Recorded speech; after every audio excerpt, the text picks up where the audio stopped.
When a little girl's drawing solved the case, the FBI couldn't. Sometimes, the smallest things hold the greatest power. In a quiet American town, swallowed by fog, 13 women disappeared, one each time the season changed. Detectives called it the cold case of falling leaves. The world called it hopeless. But one child didn't believe that. When an 8-year-old girl drew a picture for her father's retired police dog, a red truck beside a gray house, she had no idea she'd drawn something real, something the dog had seen before, years ago, in the middle of the night, during one of those unsolved disappearances. That single drawing reawakened a memory inside him, a smell, a sound, a place, and it set in motion the final chase for justice. This isn't just a mystery story. It's about the bond between innocence and instinct, between the heart of a child and the memory of a loyal German shepherd. And before it's over, that bond will prove stronger than fear, stronger than time, and even death itself. A gray fog rolled in from the marshes, swallowing the quiet little town of Raven Hollow, the way the years had swallowed its peace. Every time the seasons shifted, when the first leaves turned from green to amber, or when spring rain gave way to the sharp breath of autumn, someone disappeared. Always a woman, always without a trace. Locals had stopped calling it coincidence. They whispered about the seasonal curse, lowering their voices, as if the fog itself could hear. Porch lights glowed longer now, locks were checked twice, and children were told not to wander after dusk. The newspaper once printed the headline, "The Cold Case of Falling Leaves." After 5 years, the ink had faded, but the fear hadn't. In a dim apartment at the edge of town, a single lamp burned above a cluttered desk. Detective Ethan Cole sat beneath it, surrounded by ghosts printed on glossy paper, photographs of smiling faces that no longer smiled. He moved one picture aside, then another, tracing the edges with trembling fingers. The wall in front of him was a graveyard of clues, pins, string, notes written in sleepless handwriting. Everything led nowhere. The clock ticked loud against the silence. Outside, wind rattled the blinds. Inside, Ethan's reflection stared back from the darkened window, unshaven, hollow-eyed. The look of a man who had bargained away everything for answers that never came. He reached for the file marked Case Number 197, A, Fall Sequence. Inside were the photos from the first abduction, a park bench, a dropped scarf soaked in dew, a red smear no one could identify. He could still smell the rain from that morning, still hear the static in his earpiece when the search dogs lost the trail. He had sworn to the victims' families he'd find whoever did this. He had meant it. But 5 years had turned those promises into rust. Ethan leaned back, rubbing the bridge of his nose. On the shelf behind him sat a frame, its glass cracked. A wedding photo. He and Mara, smiling on the courthouse steps. She had left 2 winters ago, leaving a single note. "I can't live with the ghosts anymore." He didn't blame her. The case had devoured him long before she walked away. Thunder muttered somewhere beyond the fog. He switched on the old tape recorder, the one he used to document his thoughts. Victim 4, Laura Hayes, missing October 21st, 2019. Last seen near County Road 7. No forced entry, no struggle. Same pattern. Always the same pattern. His voice broke on the word same. He shut the recorder off, and sat there in the dark, letting the silence press against his chest until it hurt. A drawer creaked open. Ethan pulled out a worn leather collar.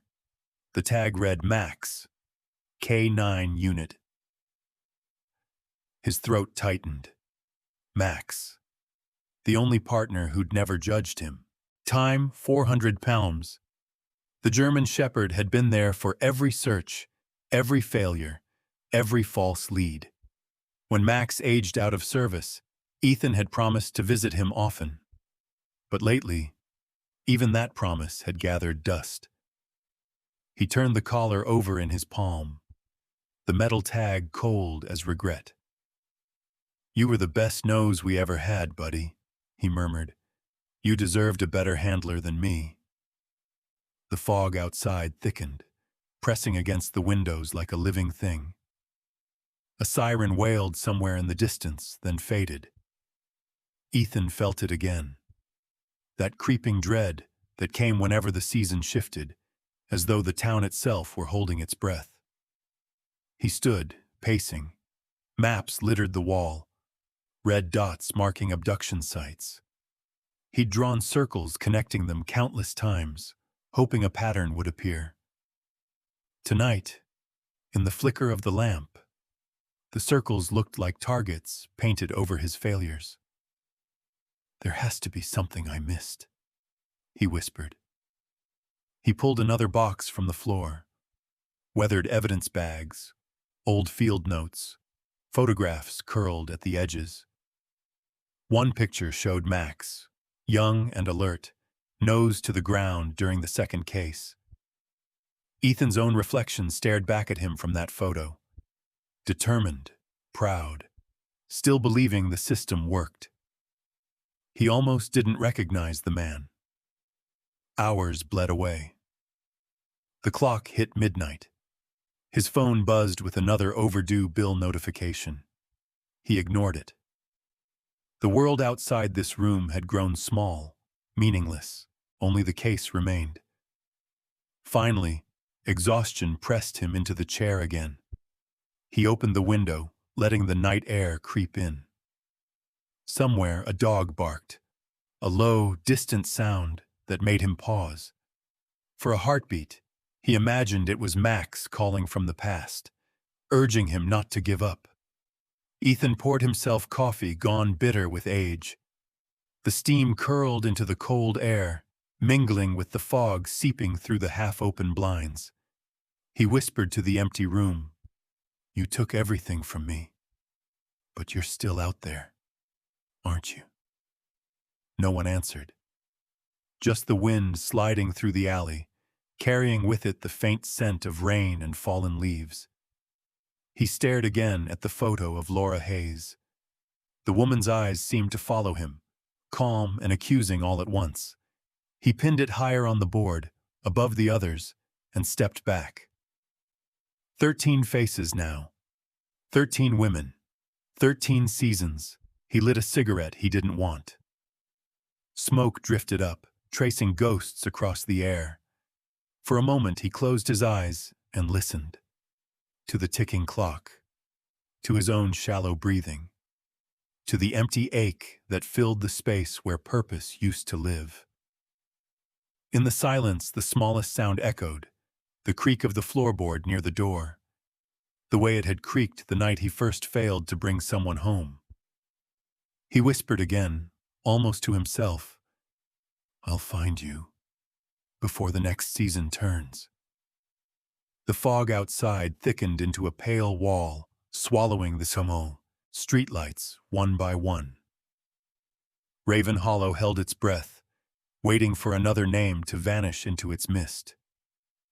And in that waiting, Detective Ethan Cole sat alone beneath the dim lamp, surrounded by photographs and silence, his life reduced to a map of loss, his heart beating to the rhythm of a promise that refused to die. Justice hadn't come, but neither had forgetting. The morning after another sleepless night, Ethan drove down the winding country road that led out of Raven Hollow. Mist still clung to the fields, like a memory refusing to fade. The sun had not yet burned through the fog, and his headlights sliced through it in long, lonely beams. He always made this trip on weekends. It had become a ritual, part penance, part prayer.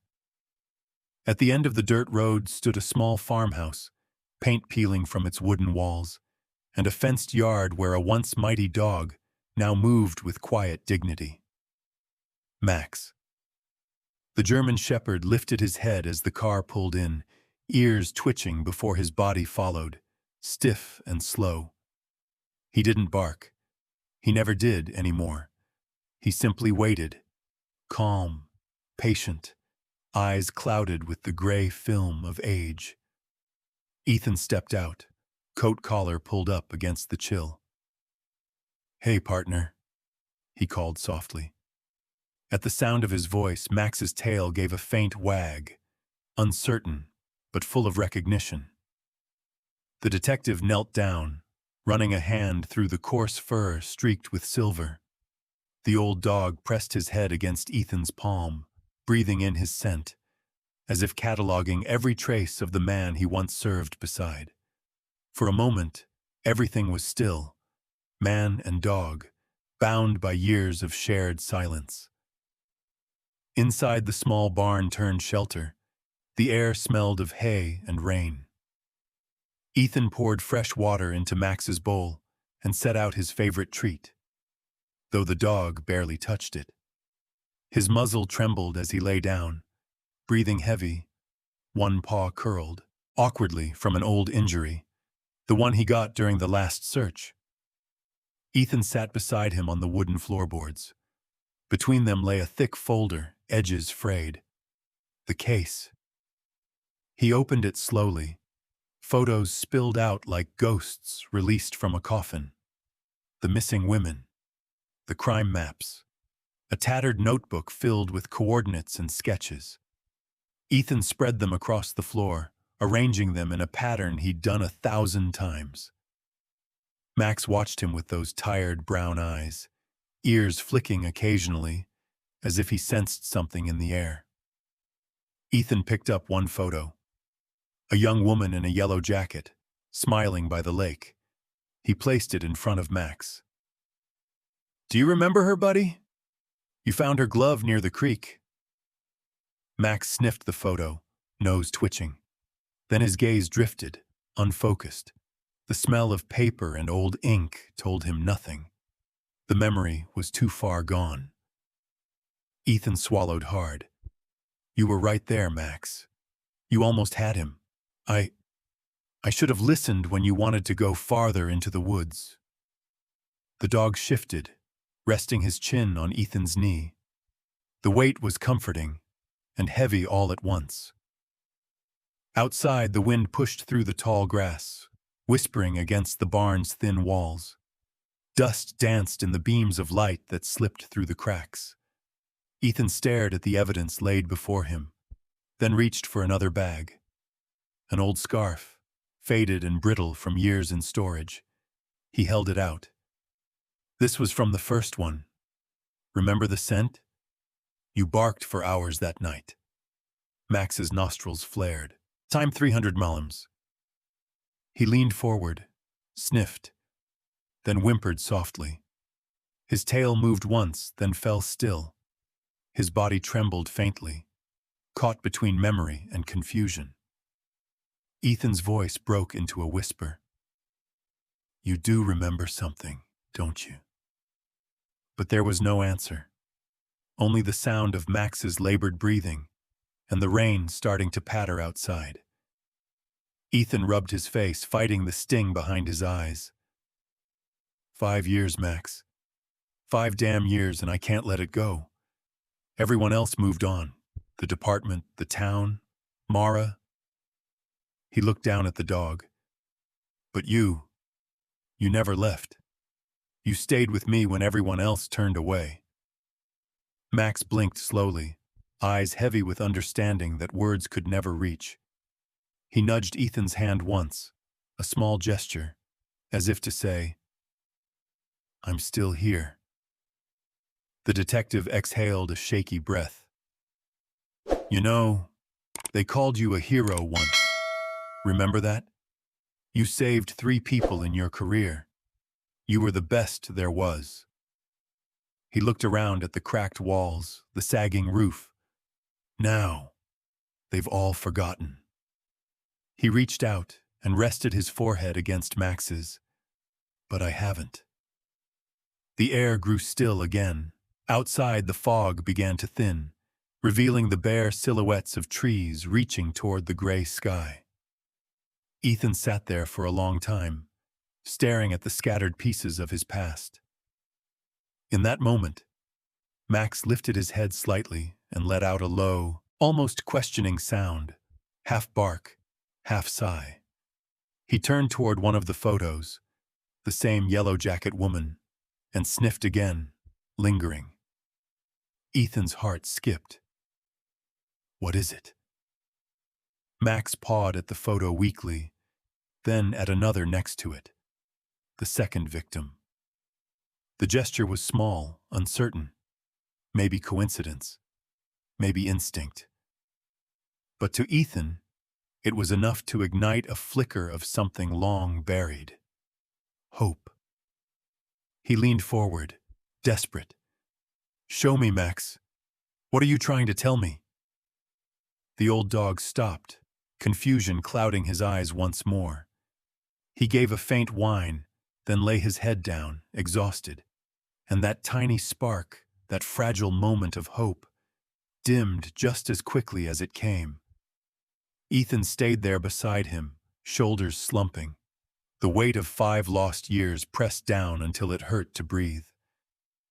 He looked around the barn, at the quiet stillness of a once great partner reduced to fading memory. The ache inside him swelled until it broke. We failed them all, buddy, he whispered. His voice cracked, heavy with guilt.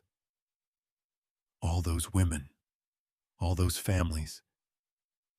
We let them disappear.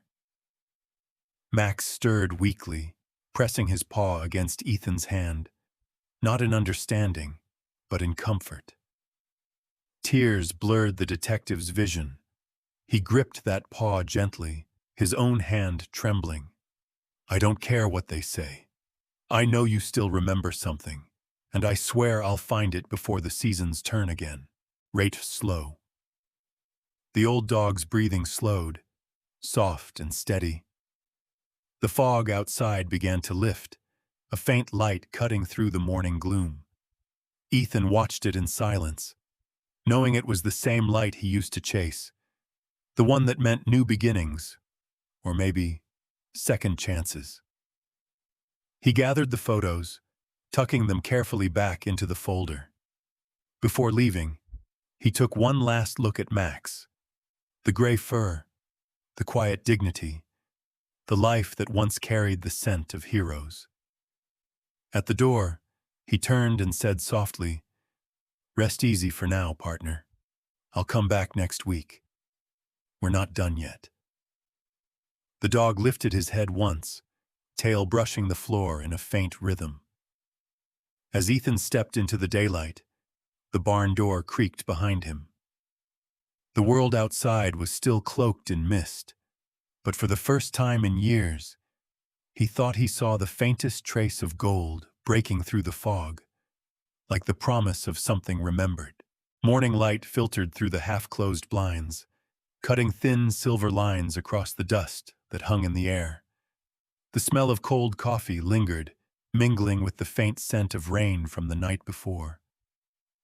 The case files still lay open on the kitchen table, maps and photographs scattered like the remnants of a storm. Ethan hadn't moved them in days. Then came the sound that broke the silence. Light footsteps, uneven and quick, followed by the soft scrape of a chair being pulled out. Daddy? Ethan looked up. Standing there in the doorway was Lily, his 8-year-old daughter, wearing a faded yellow sweater that looked too big for her and holding a piece of toast she had buttered herself. Her hair was a mess, her eyes bright, and somehow she still managed to bring warmth into the coldest corners of his life. He tried to smile, but it felt foreign on his face. "Morning, kiddo. You're up early." "I wanted to see Max," she said matter-of-factly, climbing onto the chair opposite him. "He gets lonely when we don't visit." Ethan hesitated. "It's a long drive. And it's Saturday, Lily. You could have slept in." She shook her head, serious beyond her years. "I had a dream he was waiting for us. You promised, remember?" The word promised struck him like a quiet rebuke. Ethan's promises had become fragile things lately. Words spoken, then buried under the weight of his own failures. He took a slow breath, then nodded. "All right. We'll go." Lily's face lit up instantly. That pure, uncomplicated joy only children seem capable of. "Can I bring him biscuits this time? I made them with Mrs. Carter yesterday. She said dogs like peanut butter."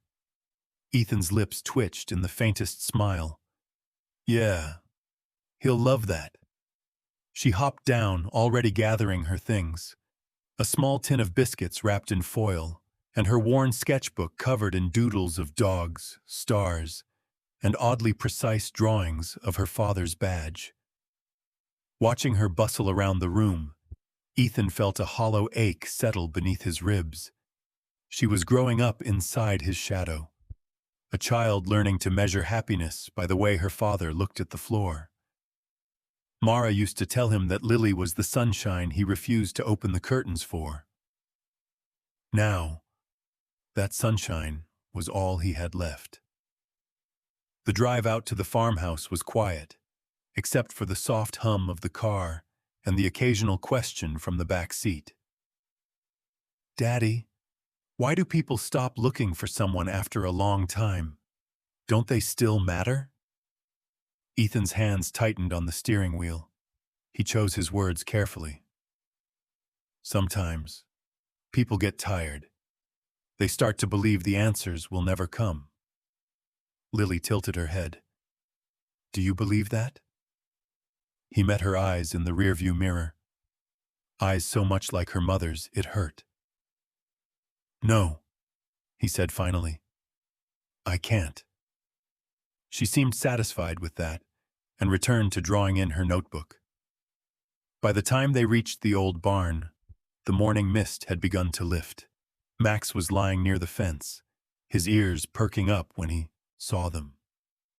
His tail thumped slowly against the dirt as Lily ran toward him, her laughter breaking through the stillness like birdsong. "Hi, Max," she squealed, dropping to her knees beside him. "I brought you cookies." The dog sniffed her hand, then licked it, the slow, deliberate motion of age meeting youth. Lily giggled and rubbed behind his ears. "See? He still remembers me," she said proudly. Ethan leaned against the fence, watching the scene unfold. For a moment, something in his chest eased.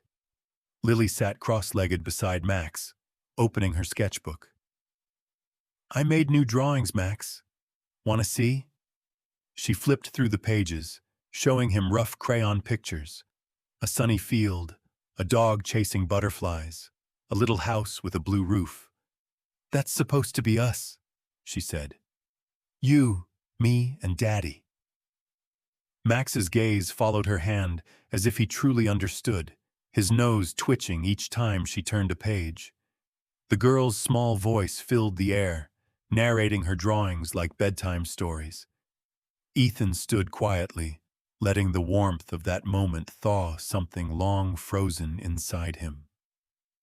When Lily looked up and saw her father watching, she smiled. "Daddy, he likes my pictures. See?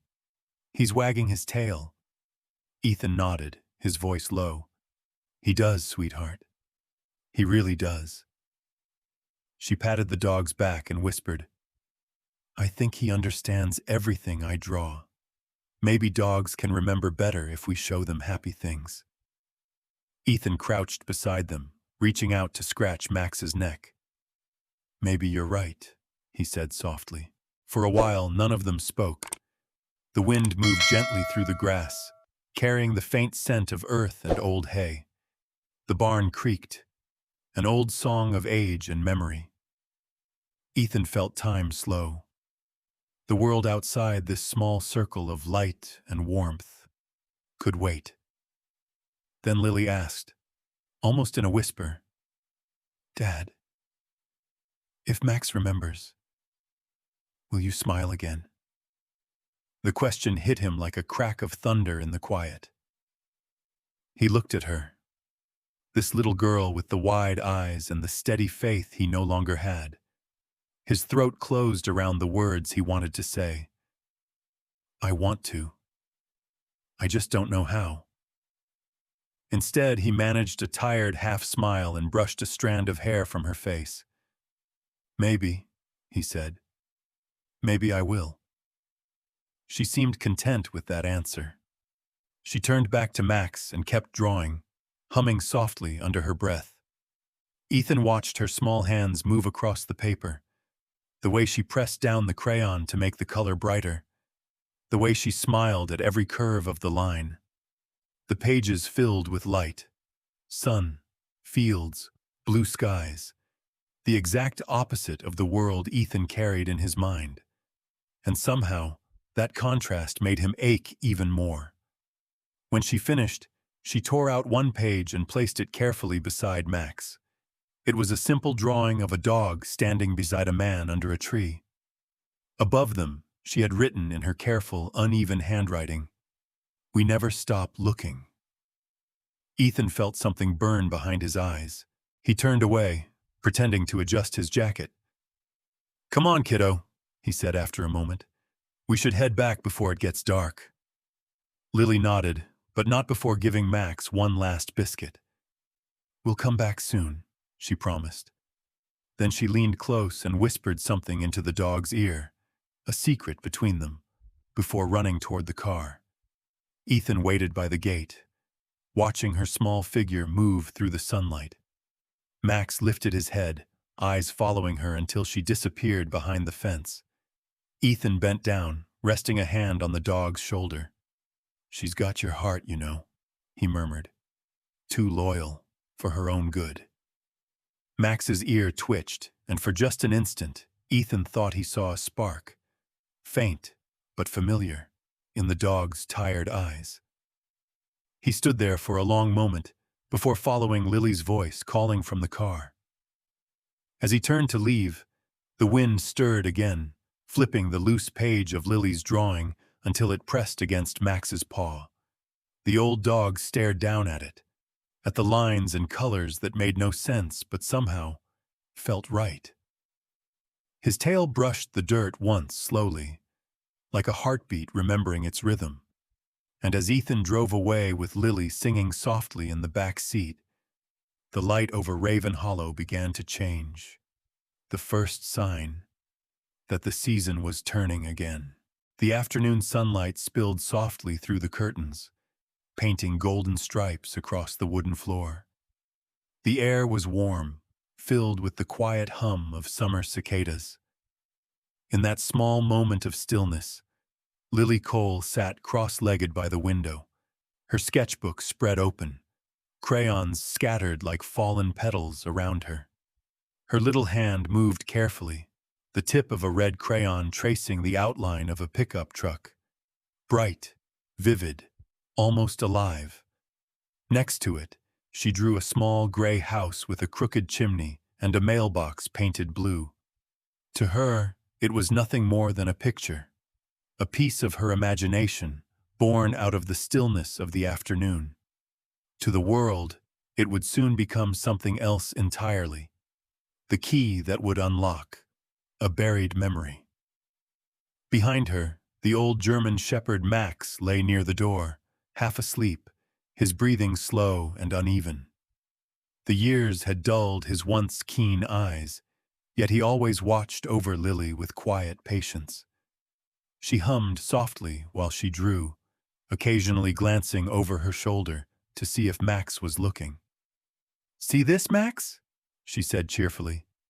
"This is your house, and that's your car." She turned the drawing toward him with a grin, the red truck bright under the sunlight. For a long moment, Max didn't move.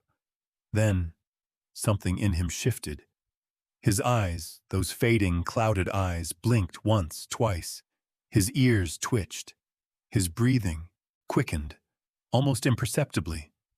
The air in the room seemed to change, thickening with something unseen. Lily tilted her head, curious. "Max?" The old dog's gaze locked onto the paper in her hand. His nostrils flared. The faint smell of wax and paper mixed with something else in his mind, something from long ago. A memory stirred. The smell of gasoline, rain hitting metal, the faint rattle of a loose license plate, a red truck parked under flickering streetlights, the soft crunch of boots on wet gravel.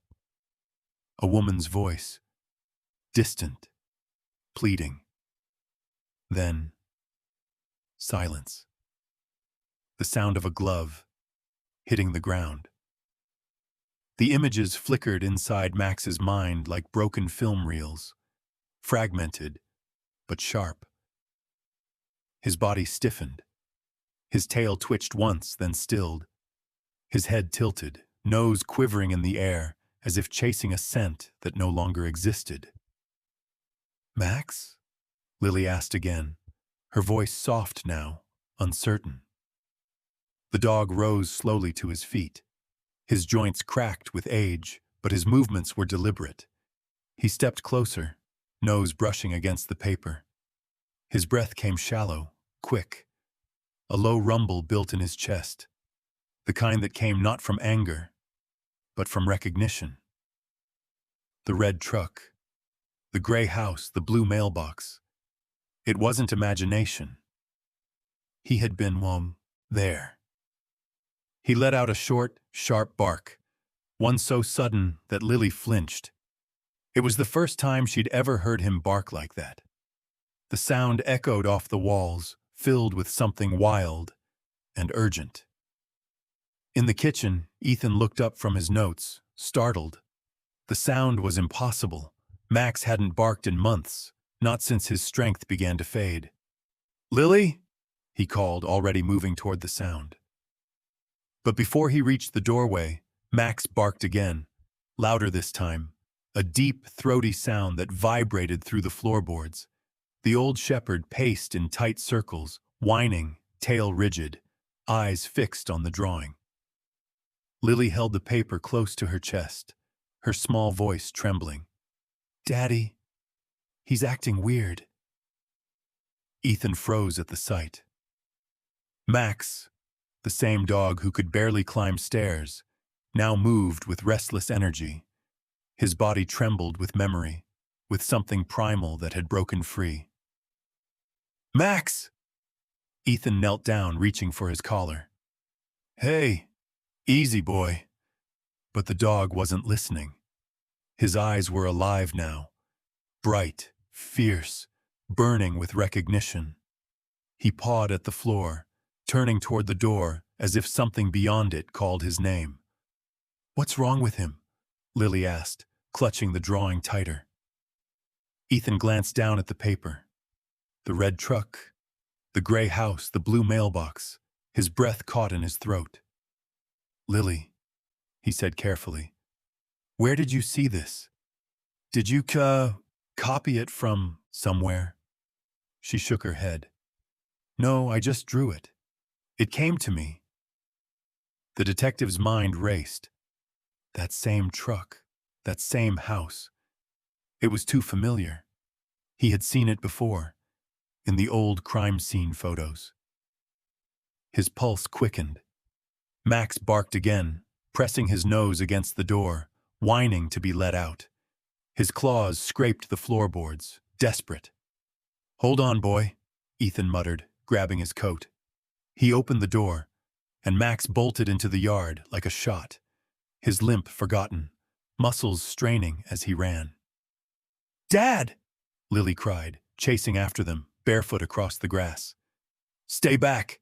Ethan shouted, but his voice was swallowed by the wind. He followed Max into the fading light, heart pounding. The old dog stopped near the fence, nose to the ground, pacing in wide circles.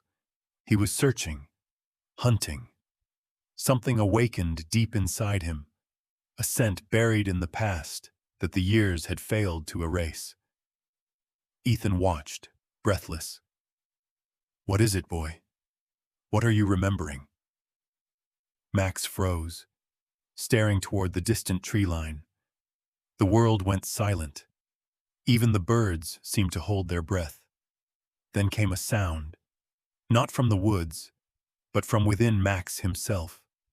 A low growl, deep and sorrowful, rolling out of his chest, like thunder. Lily clutched her father's hand, eyes wide. He remembers something, she whispered. Ethan's throat tightened. Yeah, he said softly, never taking his eyes off the dog. I think he does. The air grew colder. The wind shifted. Somewhere far away, the faint cry of a crow echoed through the stillness. Max turned back toward the house, panting, his fur bristling as if shaken by ghosts. His gaze found Lily again, the child who had unknowingly painted the past back into color. For the first time in years, there was something alive in his eyes, something fierce, something certain. And in that fragile, fleeting moment, Ethan knew it. This was no random spark. Something inside Max had awakened.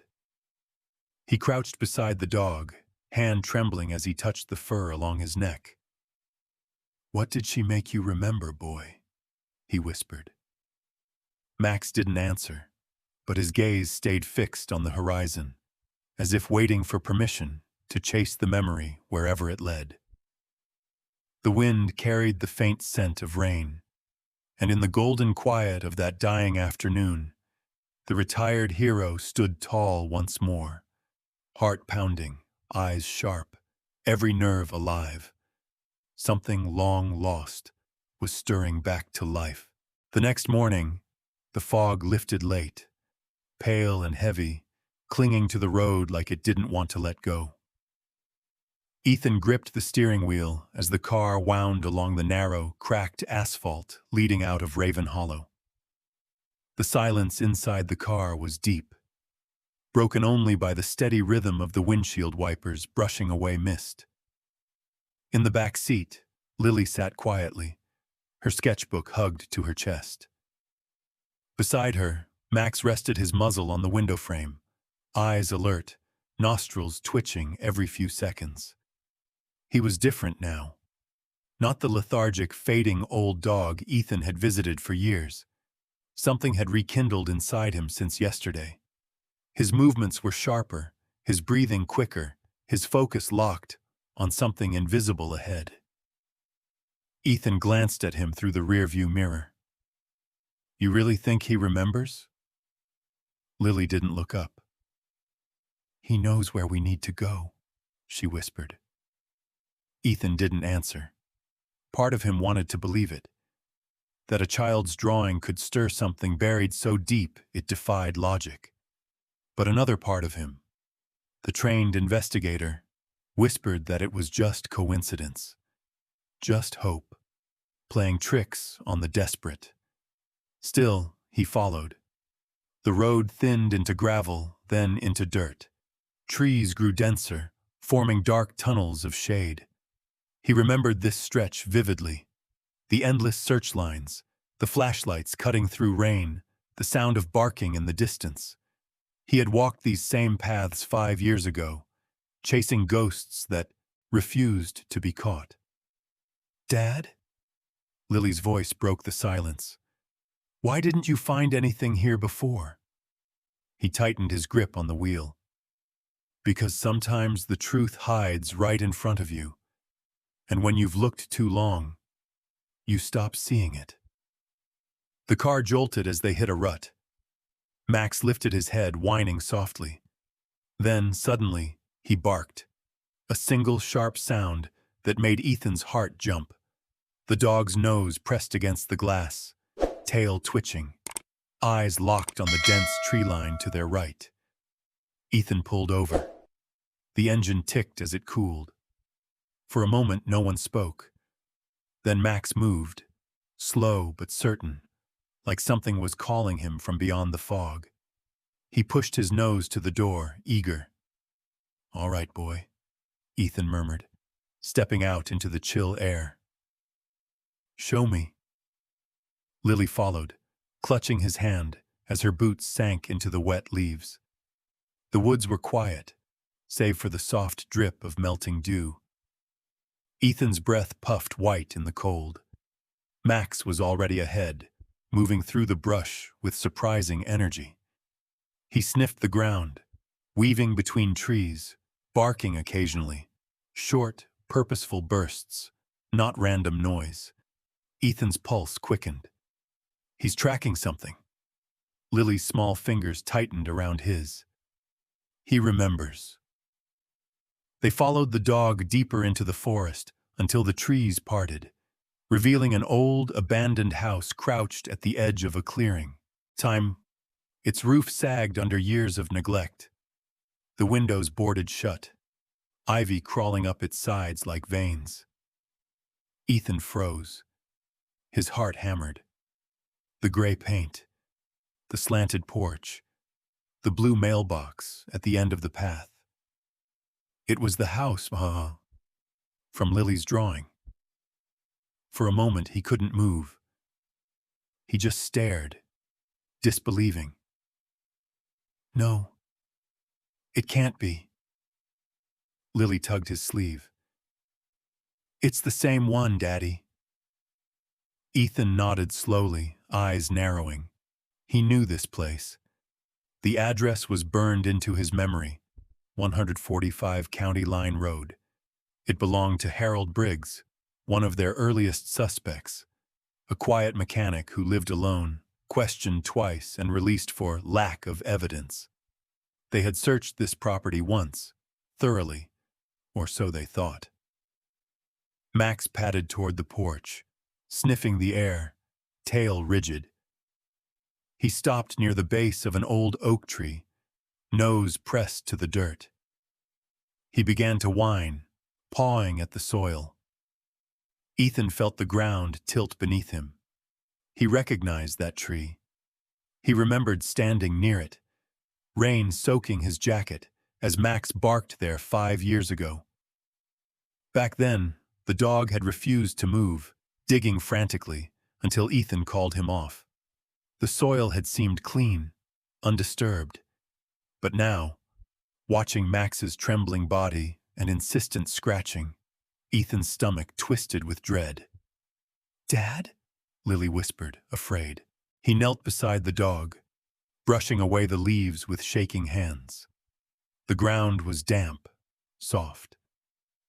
When his fingers hit metal, something in his chest clenched. He dug faster, ignoring the sting of cold mud under his nails. A faint glint surfaced, a rusted bracelet, tangled in the roots, the kind that once gleamed silver. Ethan's breath caught as he turned it over. On the inside was an engraving, barely visible beneath the grime. L.H. Laura Hayes, the first victim. He sat back hard, mud streaking his knees, face pale. The forest seemed to close in around him. His mind spun, her file, her photos, her mother's voice when she begged him to bring her daughter home.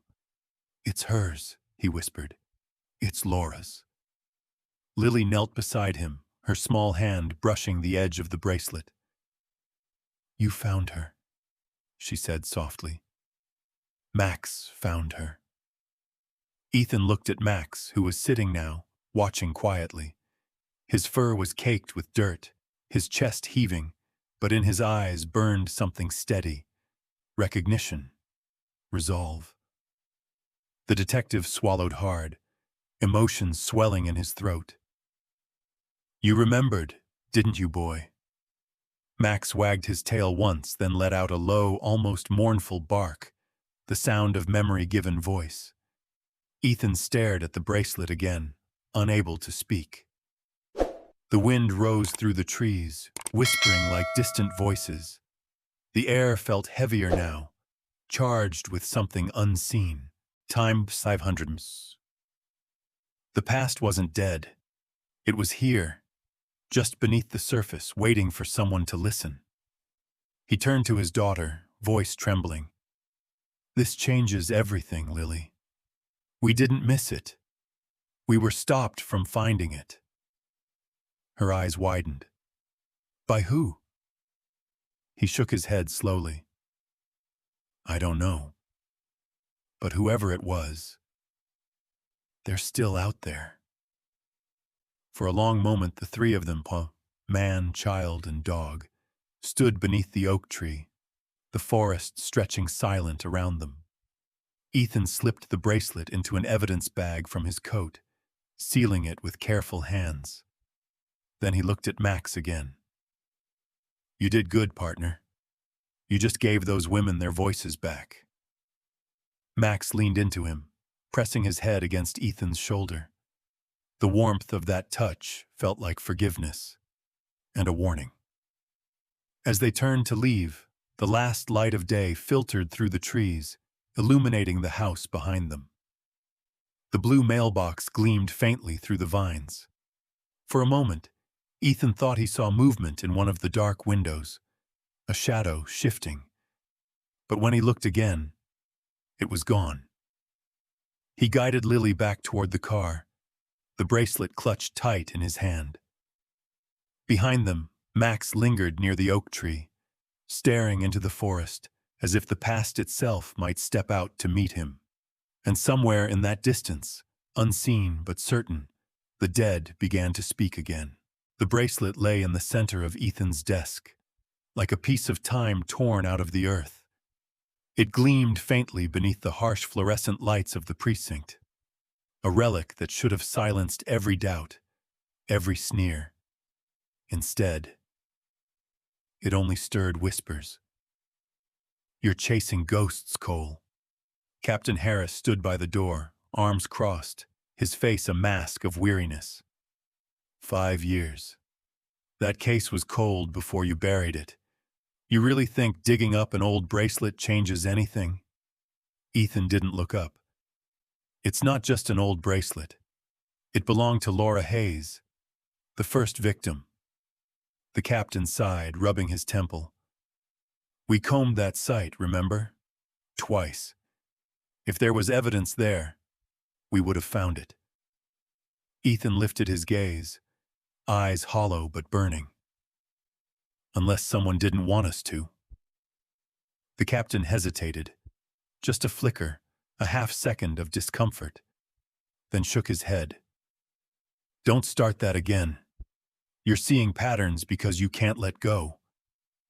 Ethan's voice was quiet, certain. I'm seeing patterns because they're real. The silence between them stretched thin. The other detectives in the bullpen glanced over from their desks, pretending not to listen, but clearly doing so. Everyone had their version of the story. The obsessive agent who'd lost his marriage, who kept digging where there was nothing to find. Take a few days off, Harris said finally. You've done your time with this one. Don't burn what's left of Sathon, your career chasing the dead. Ethan watched him leave, the echo of those words sticking to the walls. Chasing the dead. He stared again at the evidence bag on his desk. Through the plastic, the engraved letters LH shimmered under the light. The dead are the only ones still talking, he murmured.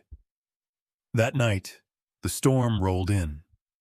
Wind rattled the windows of Ethan's small house, and rain beat against the glass like desperate fingers.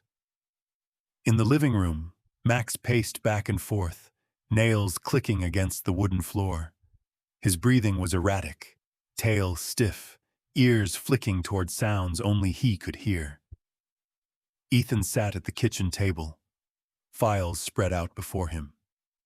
Every photograph, every note, every lead he'd abandoned years ago. His coffee had gone cold hours ago. The sound of Max's pacing had become a kind of background heartbeat. Anxious, repetitive, relentless. "Hey, settle down, boy," Ethan said softly, glancing up. But Max didn't stop. He walked in tight circles near the window, nose pressed to the air, growling low. Lightning flashed, and for a second, his reflection in the glass seemed younger, the old police dog he once was, ready to charge into danger. Then the light faded, leaving only an aging shadow trembling in the dark. From the hallway, Lily appeared, rubbing her eyes. "Dad? Why's Max scared?" Ethan stood, forcing a tired smile. "He's just remembering, sweetheart. Dogs dream, too." She knelt beside Max, wrapping her small arms around his neck. The dog's trembling eased a little at her touch. "It's okay," she whispered into his fur. "You're remembering the truth." Those words lingered in the air, fragile and pure, and something in Ethan's chest twisted.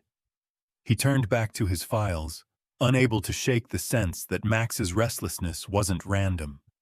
It was like the past itself was pacing through his house, waiting for him to listen. Hours later, after Lily had gone back to bed, Ethan opened his laptop. He typed into the archive system, old case folders, surveillance logs, traffic footage, anything that could connect to the red truck. The cursor blinked against the dark screen as he scrolled through rows of outdated files. Then, in a forgotten subfolder labeled Video Evidence 2019, he found something. A grainy timestamp flickered on the screen. October 21st, 2019, 10:47 p.m. He hit play. The footage showed the side road near Lake Haven Park, one of the abduction sites. A faint glow from a street lamp illuminated the drizzle. Then, from the left side of the frame, a red pickup truck rolled slowly into view. Ethan's heart stopped. The truck paused by the curb, engine idling. A woman walked by. Laura Hayes. Even through the distortion, he recognized her yellow jacket. She turned to glance at the vehicle, hesitated, then kept walking. The truck crept forward again, headlights dimmed. And then, as lightning flared, the truck's driver leaned out the window. The image blurred, but Ethan froze the frame, zoomed in. The man's face was shadowed, barely visible, but the license plate was clear enough to read half the digits. H7B24. He whispered the numbers aloud, over and over, like a prayer. When he ran the plate through the database, the result hit him like a blow. Vehicle registered to Harold Briggs, the same man whose property they'd just revisited, the same man they'd cleared for lack of evidence. Ethan leaned back in his chair, breath shaking. His pulse thundered in his ears. He reached for his phone, thumb hovering over Captain Harris's number, then stopped. He knew what Harris would say. "You're seeing ghosts, Cole." But this wasn't a ghost. This was proof. Outside, Max barked suddenly, loud and sharp, the sound cutting through the storm. Ethan jumped from his seat and ran to the window. The yard was empty, just rain and shadows. But Max stood rigid, teeth bared, staring toward the tree line beyond the fence. Lightning flashed again, and for a split second, Ethan thought he saw it, the faint outline of a vehicle's lights, fading down the road. A chill crawled up his spine. He knelt beside Max, hand on the dog's neck. "What is it, boy?" Max didn't move. His body was tense, every muscle ready. His eyes tracked the distance. the way a predator studies another predator. Ethan followed his gaze into the dark. Somewhere out there, he knew, someone was watching. The storm raged harder, thunder rolling like distant gunfire. Ethan backed away from the window, pulling the curtain shut. He looked down at Max, who was still staring, still trembling. "Yeah," he murmured, his voice barely audible. "I see him too." He turned off the lights and stood in the silence, the weight of realization pressing against his chest. Harold Briggs had never left. He had been there all along, quiet, patient, hiding in plain sight. And now that the truth had started to stir again, the past was no longer sleeping. The following days in Raven Hollow were colder than usual. Autumn had crept back in, the season of disappearances. The wind carried that uneasy stillness the town had learned to fear. Ethan Cole could feel it too, humming beneath the surface like static. Ever since he'd seen that grainy video, sleep had become a stranger. The face behind the red truck still haunted the edge of his mind, half shadow, half memory. But he didn't need to see it clearly to know. Harold Briggs. The name was enough to make his pulse tighten. Briggs had been a suspect once, a quiet mechanic who lived on the outskirts of town, the kind of man people described as polite, but strange. He'd fixed engines, loaned tools, never raised suspicion. And yet, something about his calm, his silence, had always felt like a mask. Now, 5 years later, that mask was starting to slip. It began with a noise. One evening, as Ethan was tucking Lily into bed, Max lifted his head from the floor and growled, low, guttural, not the warning bark of an ordinary dog, but something ancient, instinctive. "Max?" Ethan whispered, stepping to the window. Outside, parked just beyond the reach of the streetlight, was a red pickup truck. Its engine idled quietly. No headlights. No movement. Just the faint outline of a figure behind the wheel. Ethan's heart lurched. By the time he reached for the curtain, the truck's engine roared softly, and it drifted away into the fog. Max kept growling long after it was gone, standing rigid by the door. Lily sat up, sleepy but frightened. "Dad, what's wrong?" He forced a smile he didn't feel. "Nothing, sweetheart. Just a car." But deep down, every nerve in him screamed that it wasn't just a car. It was him. The next morning, Ethan made a decision. If Harold Briggs was still out there, if he had the audacity to circle their home, then Ethan wasn't going to wait for the next abduction. He needed to see him, face to face.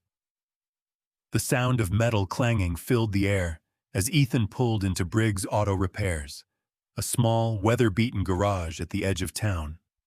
The red truck was parked out front, streaked with mud and rust, but unmistakable. Ethan parked his car nearby, heart pounding. He popped the hood, pretending to inspect the engine, while his eyes scanned the workshop through the open bay door. Inside, Harold Briggs worked in silence. A tall man in his late 60s, shoulders still broad despite his age. His gray hair was slicked back with oil, his hands blackened with grease. His movements were slow, deliberate, like someone who measured everything he did. "Need help?" Harold's voice broke the hum of machinery, smooth and flat. Ethan straightened, forcing a smile. "Yeah, alternator's been acting up. Figured you're the man to see."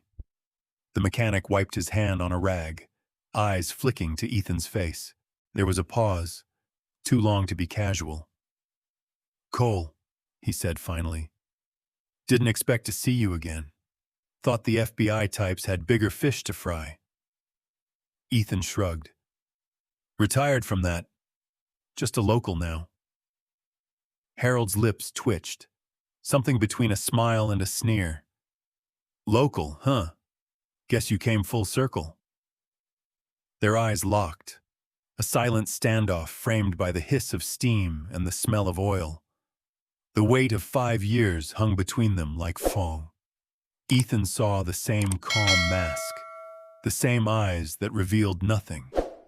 But behind that calm, there was awareness, recognition. "You still working that old case?" Harold asked, voice casual but laced with something sharper. Ethan didn't answer. "You still driving that truck?" Harold's hand stilled for just a fraction of a second before he smirked. "Guess we both keep things from the past." The air thickened. A wrench clattered to the floor, breaking the silence, but neither man moved. Ethan stepped closer. "You lived out on County Line Road, right? Near the woods?" "Still do," Harold said. "Good place, quiet. No one bothers me out there."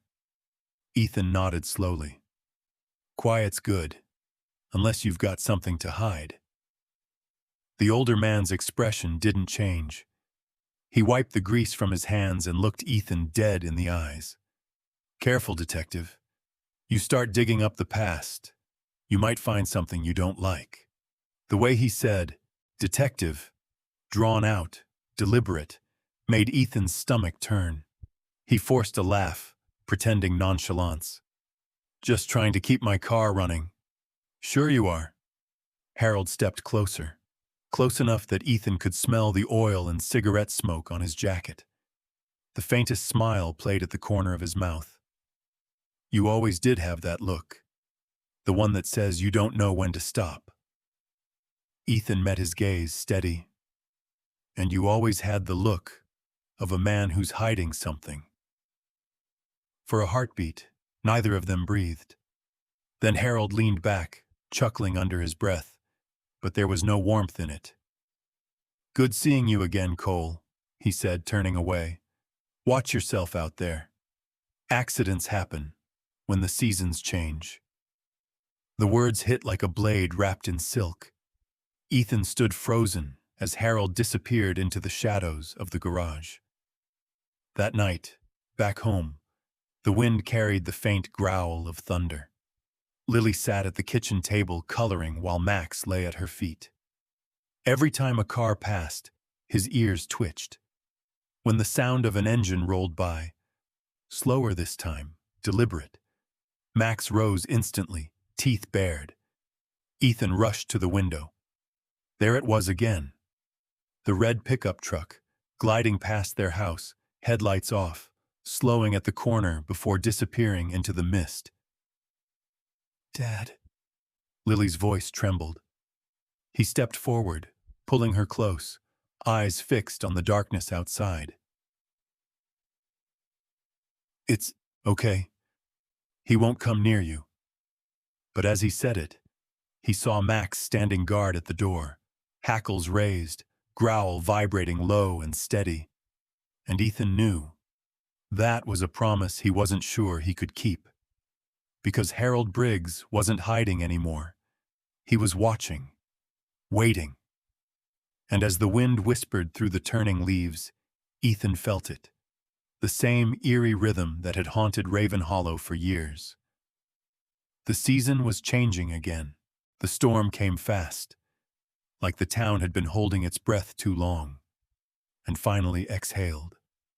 Wind howled through the trees, bending them like they might snap. Thunder rolled across the valley, echoing through the narrow streets of Raven Hollow. Ethan Cole stood by the window, watching the rain hammer against the glass. The world outside had turned into a blur of lightning and shadow. In the living room, Lily had fallen asleep on the couch, her sketchbook still clutched in her small hands. Beside her, Max lay curled near the door, his head resting on his paws. His ears flicked at every sound, thunder, branches, distant engines. But his eyes never closed. Ethan turned from the window, exhaustion pulling at his shoulders. He checked the locks again, then crouched down to scratch behind Max's ears. "Stay close tonight, boy," he whispered. Something feels off. The old dog lifted his head, meeting his gaze. There was a heaviness there, something ancient and knowing. Lightning flashed. The power flickered, then went out completely. The house fell into darkness. The next moment came like a scream through silence. A loud bang, the back door slamming open. Wind tore through the house, scattering papers from Ethan's desk. Max was up in an instant, barking furiously, teeth bared. "Lily!" Ethan shouted, spinning around. The couch was empty. Her sketchbook lay open on the floor, pages fluttering like broken wings. "Lily!" he yelled again, louder this time. Rain poured through the open door. Muddy footprints led out into the storm, small ones, barefoot, disappearing into the darkness beyond the porch. Ethan's heart stopped. Max howled, a long, aching sound that cut straight through the roar of thunder.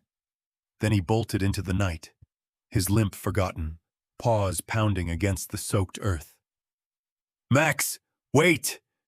Ethan grabbed his flashlight and followed, the beam slicing through sheets of rain. The storm swallowed him whole. Trees bent under the weight of the wind, branches clawing at his coat as he ran. The mud sucked at his boots, the cold cutting into his bones. But he didn't stop, couldn't stop. "Lily!" he shouted into the storm, his voice cracking. "Lily, answer me!" Thunder crashed overhead. Lightning lit up the forest. And for an instant, he saw Max ahead of him, a dark blur racing through the trees. The dog's body moved with a power Ethan hadn't seen in years, every muscle alive with purpose. He was tracking something, a scent, faint but unmistakable. "Find her, Max!" Ethan gasped, forcing himself forward. "Find my girl!" The forest came alive with ghosts. Every flash of lightning brought faces, fleeting, fragile, the women who had vanished. Laura Hayes, Michelle Carter, Emily Rowe, Time Abanamsom. Their eyes met his for a heartbeat, mouths open as if to whisper, "We're still here." Then the thunder swallowed them again. Ethan stumbled, breath ragged, pushing through the underbrush. He followed the sound of Max's barking, sharp, relentless, echoing like a lifeline through the chaos. "Lily!" he screamed again. No answer. Only wind. Only rain. Then, a glint of color in the beam of his flashlight. A strip of pink ribbon tangled on a barbed wire fence. Lily's ribbon. He recognized it instantly. His chest constricted. Oh God! Max was already there, digging frantically at the ground near the fence, barking toward the clearing beyond. Ethan lifted the flashlight and froze. There, illuminated in the flickering stormlight, stood Harold Briggs. The man's clothes were soaked, his face streaked with rain and mud. In one hand, he held a knife. In the other, he gripped Lily's arm. She struggled weakly, terrified, tears mixing with the rain. "Let her go!" Ethan shouted, stepping forward. Harold smiled, a slow, twisted thing that sent ice down Ethan's spine. "You should have left it alone, Cole," he said. "You had your chance, 5 years ago." Ethan's hand shook as he aimed the flashlight, the beam catching the blade in Harold's hand. "She's just a child." The older man's eyes darkened. They all were. Once. For a second, everything stopped. Thunder suspended in the distance, the air thick with rain and rage. Then, Max moved. With a roar that didn't sound like a dog's anymore, he lunged through the mud, teeth bared, eyes blazing with fury. "Max, no!" Ethan shouted, but it was too late. The German shepherd hit Harold with full force, knocking him back. The knife flashed, a metallic streak in the dark. And then Max let out a cry that tore through the storm like a gunshot. Ethan's scream joined his. "Max!" The dog stumbled, blood mixing with rain, but he didn't stop. He bit down on Harold's arm, holding him, growling with every ounce of strength left in him. Lily broke free, falling to the ground and crawling toward her father. "Daddy!" she sobbed. Ethan ran to her, pulling her into his arms. His heart was a hammer in his chest. Over her shoulder, he saw Max, still fighting, still holding on. "Get off me, you stupid mutt!" Harold roared, slashing again. But Max didn't let go. Not this time. He drove forward with everything he had left.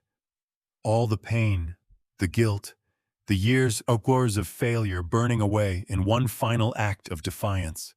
Lightning struck nearby, and for a split second, Ethan saw them silhouetted in the white blaze. The old dog, and the man who had haunted their lives. Then came the sound of the knife, clattering to the ground. Harold stumbled back, bleeding and gasping.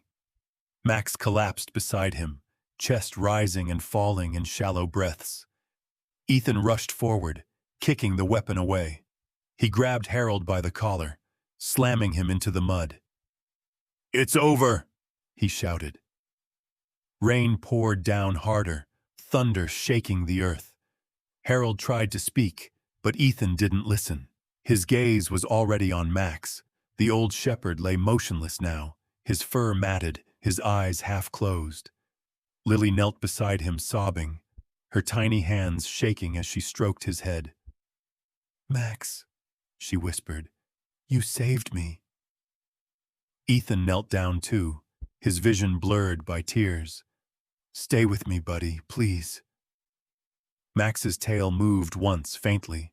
His gaze lifted to Ethan, then to Lily, and in that look, weary, full of peace, was everything words could never say.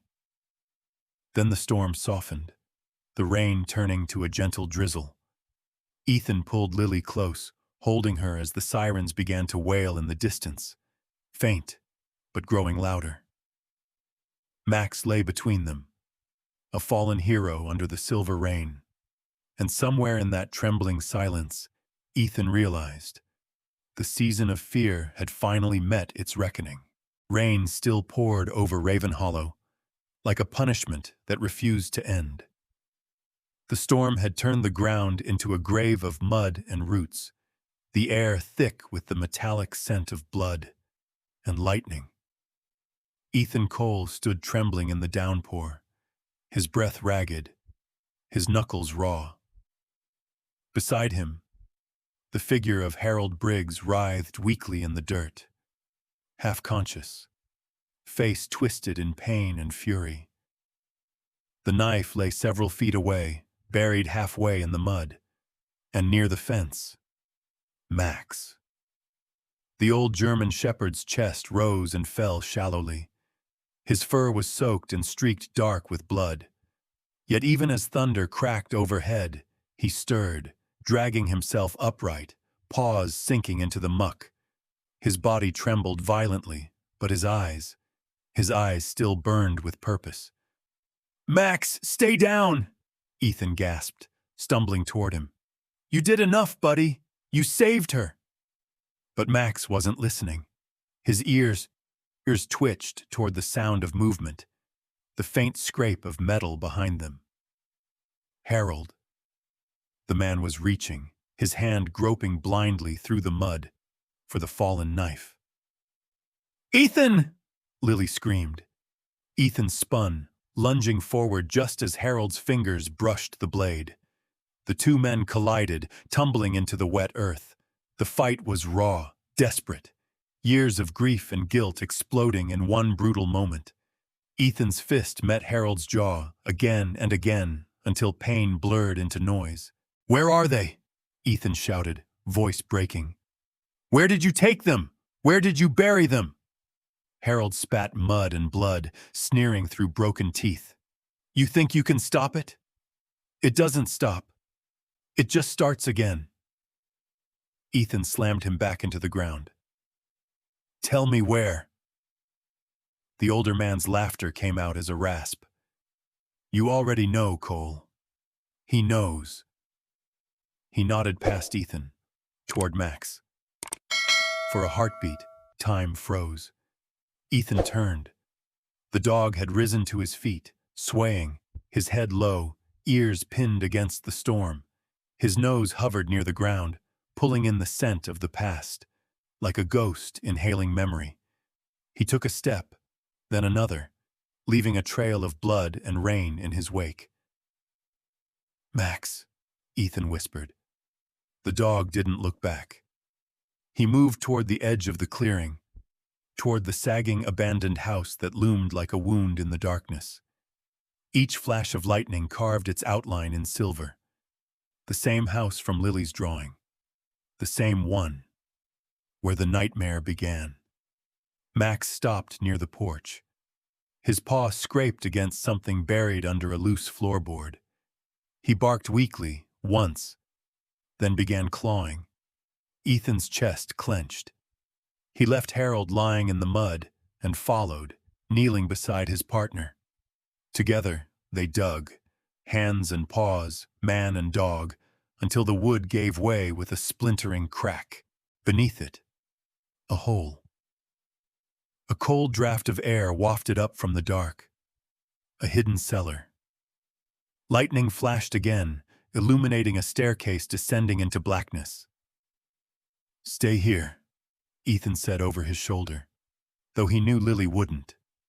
He picked up the flashlight and aimed it down the stairs. The beam revealed what the darkness had been guarding. Dust, chains, torn fabric, and photographs. Dozens of them, pinned to the walls like trophies. Smiling faces frozen in time. Faces he recognized. The victims. His breath caught in his throat. Oh God. Each step creaked beneath him as he descended, water dripping from the ceiling like the cellar itself was crying. The smell hit him next. Rot, earth, and something metallic.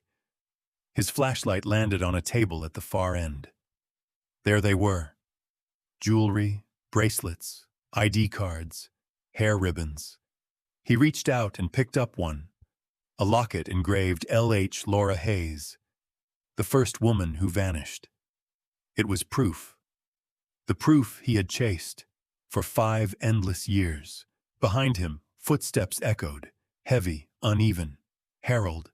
He had followed them down. His voice came low, bitter, almost reverent. You had to see it for yourself, didn't you, detective? My little museum. Ethan turned, eyes wild. You sick bastard. Harold smiled, a broken thing in the flicker of the flashlight. They were forgotten. I remembered them. That's what made me different. Ethan lunged, fury blinding him. The fight was shorter this time, brutal, direct. They crashed into the table, sending trinkets scattering. Harold swung wildly, connecting once with Ethan's shoulder. But rage gave Ethan strength. He pinned the man down, wrenching his arm behind him. Not anymore, Ethan hissed. You don't get to remember them. He snapped the cuffs onto Harold's wrists, pressing them hard into the dirt floor. The man groaned, but didn't resist. Ethan's breath came in ragged bursts. He looked up toward the stairs and froze. Max was standing there at the top of the steps, soaked and trembling, but alive. His head was bowed low, his gaze fixed on Ethan. For a moment, in that dim light, he looked just as he had years ago. Strong, young, unbreakable. Come here, boy, Ethan whispered, voice cracking. We did it. We found them. The dog took one step down, then another. His legs shook under his weight, but he kept coming. Slow, steady, determined. Halfway down, he faltered. Max! Lily's voice echoed from outside, high and desperate. Ethan rushed forward, catching the dog before he fell. He lowered him gently to the floor, one arm around him, mud streaking both of them. Easy, Easy, buddy. Max's breath was shallow, but his eyes were bright. He turned his head toward Harold, who sat slumped in defeat, then back to Ethan. And something in that look, something ancient and wordless, said everything. It's over. You can stop now. Ethan bowed his head, tears mixing with rain and blood. We did it, Max. You finished what we started.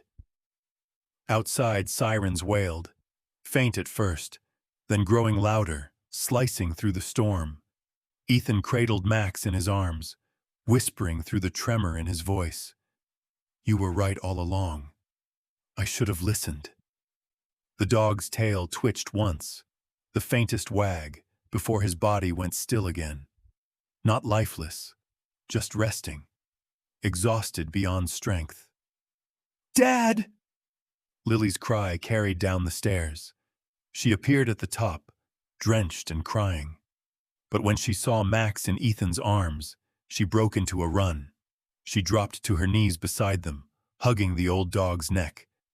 You saved me, she whispered again, her voice trembling.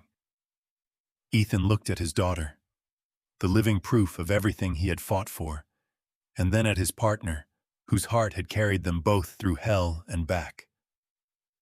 The sirens reached the driveway. Red and blue lights flickered through the rain-soaked windows, bathing the cellar walls in color. For the first time in years, Ethan let himself cry without shame. Tears of grief, of relief, of love. He looked down at Max and whispered, barely audible through the storm, Rest easy, hero. It's over. And somewhere, in the distant echo of thunder, it felt like the world exhaled with him, as if the town of Raven Hollow, after all these years, finally let go of its ghosts. 3 weeks later, Raven Hollow felt different. The fog had lifted for good, leaving behind the clean scent of rain and earth, the kind that smells like forgiveness. The cold case of falling leaves was finally closed. The papers called it the case that memory solved. The town called it the redemption of Detective Ethan Cole. But Ethan thought only of Max. The memorial took place in the central square, beneath maple trees turning gold. Families of the 13 victims gathered, each holding a white rose. A black granite wall stood under the largest tree, engraved with the women's names, stories that finally had an ending. Ethan stood with his daughter, Lily, her small hand in his. She wore a blue ribbon, the same one she'd once lost in the storm. Beside them, Max lay on a blanket, thinner but peaceful, his eyes following the quiet crowd. Captain Harris spoke at the podium. 5 years ago, we failed these women. But thanks to the persistence of one man and the loyalty of his partner, their voices have been heard. He smiled gently. And one of those partners happens to have 4 legs. Warm laughter rippled through tears. Lily whispered to Max, and his tail thumped once. Then Ethan and Lily stepped forward to unveil a bronze plaque beneath the tree. It read, In honor of Max, the police dog who never forgot. For courage, loyalty, and a heart that remembered when the world forgot. Applause rose, soft but full of love. Families placed roses beneath Max's name. Ethan knelt beside his partner, hand resting on gray fur. You did it, old boy, he whispered. You gave them peace. Max pressed his muzzle into Ethan's palm, eyes shining with the same warmth they'd held years ago, when Ethan had promised, We'll bring them all home. Now that promise was kept. When the crowd was gone, Lily sat under the maple tree, sketching. She showed Ethan a drawing, Max young again, running through a golden field. He's free now, she said softly. He's not tired anymore. Ethan smiled through tears. Yeah, he's free. She leaned on his shoulder. Do you think he remembers us? He looked at the drawing, at the light in Max's eyes. I think he never forgot. The sun dipped low, painting the park in amber. Ethan sat beside Max, feeling the dog's slow, steady breaths, the rhythm of something sacred. Sometimes, he murmured, the truth doesn't come from evidence, but from love that remembers, when reason forgets. As the wind whispered through the leaves, Max lifted his head, gazed toward the horizon, and sighed, long and soft. Then the world was still. Only peace. Later, as Ethan and Lily walked away, the plaque gleamed in the last light. Come on, sweetheart, he said. Let's go home. She clutched her drawing close. Behind them, golden leaves fell like blessings, and in the quiet wind, it almost sounded like a bark. Faithful, proud, eternal. At its heart, this story isn't just about a case solved. It's about love that never fades, and the unspoken bond between a person and their dog. Max's loyalty reminds us that German shepherds, like so many dogs, carry more than courage in their hearts. They carry devotion, memory, and a kind of silent understanding that no words can match. If you've ever looked into your dog's eyes and felt that quiet connection, that moment where they just know, then you already understand what this story means. And if you'd like to nurture that bond even more, there are wonderful resources out there, places that help people deepen communication and trust with their dogs. I'll leave a link below. No pressure, just something worth exploring if your heart feels pulled that way. Take a moment tonight to give your dog a longer hug, a softer word, or a slower walk. They remember every bit of love you give them, even the ones you think they've forgotten.